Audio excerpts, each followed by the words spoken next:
Assalamualaikum, selamat datang kembali di channel aku. Buat kalian makasih ya sudah nonton video ini dan salam kenal buat kalian semua. Di video kali ini kita akan kembali menceritakan kisah horor. Kamu tahu gak, kemarin itu kan aku bikin video horor. Terus itu tentang bercak darah yang ada di sekolah Tugu Malang. Nah, itu viral di Instagram dan di TikTok. Di YouTube juga banyak yang nonton. Tapi aku waktu itu bikinnya di YouTube itu cuma short. Jadi aku pengen bikin di video panjangnya. Jadi sekalian aku bahas tentang cerita-cerita lainnya begitu. Boleh tuh. Kalian juga penasaran kan? Ya udah nggak usah berlama-lama lagi. Kita langsung masuk ke ceritanya dan tonton video ini sampai habis ya. Tunggu dulu. Buat kalian yang belum subscribe, subscribe dulu dong. Jadi ceritanya di SMA Tugu Malang itu ada 3 sekolah. Ada SMA 1, SMA Negeri 3 sama SMA Negeri 4. Nah, si SMA-nya ini udah dibangun dari masa penjajahan Belanda dulu. Dari tahun 1931, sekolah ini udah mulai aktif tuh belajar dan mengajar. Makanya udah asing lah ya, karena namanya juga bangunan udah tua ya. Masih udah terkenal angker. Nah, kisah mistis yang paling terkenal nih yang ada di SMA itu adalah tentang lantainya itu ada bercak darah yang nggak pernah bisa hilang. Bahkan katanya sampai sekarang. Iya, kalau nggak salah itu si bercak darahnya, kalau aku baca dari kisah horor atau nggak cerita-cerita yang di web mungkin ya. Karena mungkin kalian bisa cari-cari sendiri. Bagi mereka-mereka yang kayak emang ada si bercak darah itu di lantai itu muncul. Terus untuk siapapun yang kayak mau berusaha membersihkan bercak darah itu, nggak lama pasti si yang membersihnya itu ntar kesurupan tuh kalau nggak salah. Kayak gitu. Terus ada konon ceritanya kenapa tidak bisa muncul si bercak darah itu.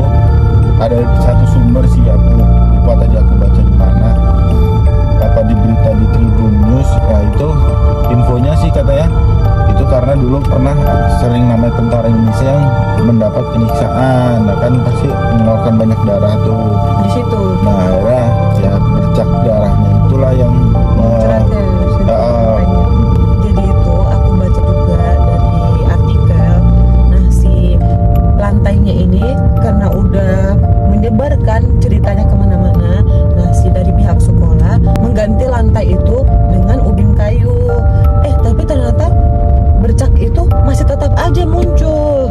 Nah, katanya juga nih, kan tadi seperti yang kamu bilang ya, itu karena ada masa penjajahan Belanda yang melakukan penyiksaan sama tentara Indonesia ya.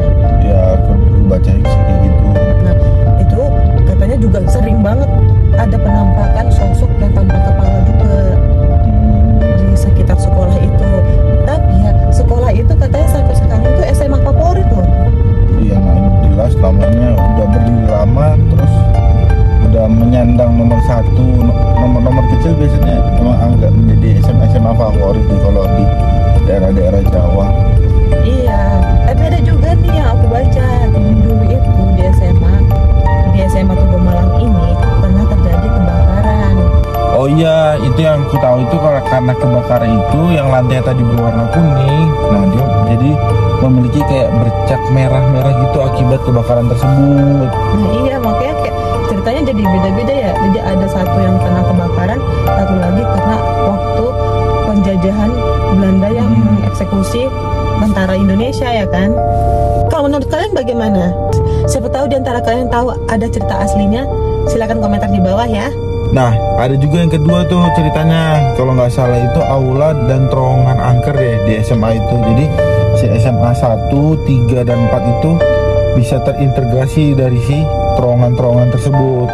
Nah, si terowongannya itu kalau nggak salah sama sih kayak kalau yang tadi kita ceritain itu kayak di ruang kelas ataupun ruang-ruangan di setiap sekolahnya. Nah, si aula ini pun ada kayak lantai-lantai yang memiliki bercak darah juga, dan si pihak sekolah pun sudah pernah mengganti lantai tersebut pakai lantai yang kayu gitulah, modelan kayu kalau nggak salah. Terus bercak itu masih tetap muncul? Masih selalu muncul, walaupun sudah diganti dengan si kayu itu. Nah, kalau nggak salah sejarahnya itu dulu tuh dibangun waktu penjajahan Jepang. Namun terowongan tersebut udah lagi nggak berfungsi tuh kayaknya sampai sekarang tuh. Jadi mungkin pas zaman dulu aja kali ya untuk menghubungkan lebih simpel kan dia. Di zaman Jepang kan sering tuh banyak terowongan-terowongan yang dia buat untuk lebih cepat untuk mengakses ke suatu tempat ke tempat lain mungkin ya. Terus kalau nggak salah aku yang baca kenapa sih terowongan ini pernah disebut angker.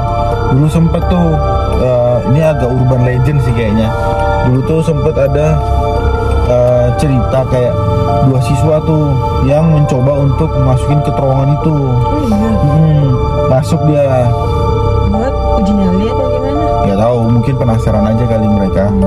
Tapi nasibnya berakhir tragis tuh kalau nggak salah. Oh iya. Iya. Satu siswanya itu bisa tuh dia bisa keluar dari terowongan itu. Satunya lagi hilang. Dan selamat. Nah, satunya lagi itu hilang dia. Malah hilangnya kalau nggak salah sampai 2 minggu deh. Oh iya. Sampai 2 minggu. Nah ketemu lagi tuh udah di stasiun kereta api Malang. Dan itu kondisinya katanya udah agak kena gangguan jiwa sih. Masuk ke dunia goib kali ya? Iya mungkin udah sangat lama kan. Bayangin 2 minggu dia hilang terus tiba-tiba munculnya udah di stasiun kereta api Malang. Tapi ke dalam keadaan selamat? Selamat, cuma nggak sadar mentalnya udah kena kayaknya, kayak orang udah gila lah, maaf kata kasarannya. Terus aku ada cerita horor lagi nih dari salah satu followers aku. Waktu aku bikin video tentang bercak ini, nah dia juga komentar karena dia punya pengalaman hal yang serupa seperti ini. Katanya dia tinggal di kosan atau di apartemen gitu deh. Nah di kamar mandi apartemennya itu selalu terdapat kuku yang panjang-panjang gitu. Setiap udah disiram sama dia, kuku itu masih tetap aja muncul. Nah setelah dia mencari tahu nih kuku panjang itu dari mana, ternyata sebelum dia menempati kamar itu ada penghuni lain yang tinggal di situ dan dia bunuh diri. Nah jadi diduga si kuku panjangnya itu milik si penghuni sebelumnya. Iya serem juga ya kalau maksudnya kita nggak tahu sejarahnya, kalau main tinggal aja, ternyata pas baru kejadian baru kita cari tahu tuh ternyata ini. Jadi baiknya kayak kalian yang mau tinggal di apartemen ataupun di kosan, baiknya cari informasi dulu daripada ntar kejadian kayak gitu kan serem tiap malam nih. Jangan tergiur sama hal yang murah ya kan. Iya. Terus ada juga nih aku punya cerita. Ini cerita dari teman aku sih. Dia tinggal di mes salah satu tempat kerjanya dia. Nah di mes itu satu kamarnya ada 2 orang. Terus dia punya teman. Nah temannya itu kita sebut aja namanya Caca. Nah si Caca ini selalu mendapatkan ada jarum pentol di tempat tidurnya. Awalnya dia mengira itu punya teman satu kamarnya dia. Terus dia bingung kan temannya itu nggak pakai jilbab. Terus jarum pentol dari mana gitu. Dia tanya tuh sama temannya, ini kamu punya jarum pentol ini gitu. Terus si temannya ini bilang kalau misalnya itu bukan punya dia, karena kan buat apa tuh dia pakai jarum pentol. Nah setelah kejadian itu nyebar tuh di satu mes itu. Nah di salah satu penghuni yang ada di mes yang sudah lama tinggal di situ menceritakan kalau jarum pentol itu milik penghuni sebelumnya yang tinggal di kamar itu, dan dia telah meninggal dunia karena sakit katanya. Tapi si jarum pentolnya itu selalu muncul meskipun sudah dibuang, tapi jarum pentol itu masih aja muncul. Nggak mau cabut lah dia, supaya di situ terusin. Katanya kalau misalnya jarum pentol itu masih ada di situ, nah si arwah yang punya jarum pentol ini katanya masih ada di situ, nggak mau pergi katanya sih gitu. Tapi menurut kalian bagaimana kalau misalnya ada peninggalan dari penghuni sebelumnya yang sudah meninggal? Apakah itu karena memang arwahnya masih tinggal di situ atau bagaimana? Silahkan komentar di bawah ya. Oke, itu dulu cerita kita kali ini. Semoga kalian suka sama video ini.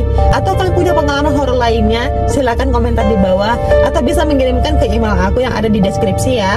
Jangan lupa like, komen, dan subscribe juga ya. Nyalakan juga notifikasinya agar kalian tahu setiap kita upload video baru. Oke, see you next video. Bye.